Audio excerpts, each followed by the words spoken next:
দারুণ এক সেঞ্চুরি করেছিলেন মমিনুল হক, কিন্তু তার সেঞ্চুরি বেতা গেল ভারতের কাছে হেরে। এমন একটা ম্যাচ হেরে যাওয়ায় খুবই হতাশ বাংলাদেশিরা।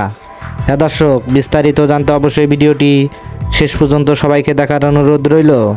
শুরুটা দারুণ করেছিলেন মেহেদী হাসান মিরাজ এবং সাকিব আল হাসান, কিন্তু তাদের এই বোলিং এবং ব্যাটিং দুটোই ব্যর্থ গেল। বিশেষ করে মমিনুল হকের 172 বলে সেঞ্চুরিটা ছিল অনবদ্য।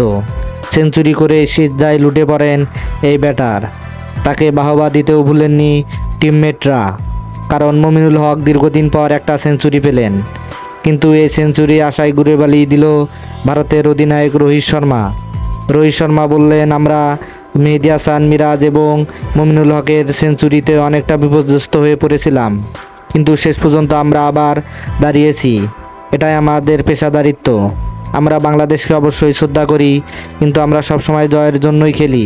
হ্যাঁ দর্শক, মমিনুল হকের সেঞ্চুরি পরেও জিততে না পারায় বাংলাদেশ কি হতাশ? অবশ্যই আপনার মূল্যবান মতামত কমেন্ট বক্সে জানাবেন। ধন্যবাদ।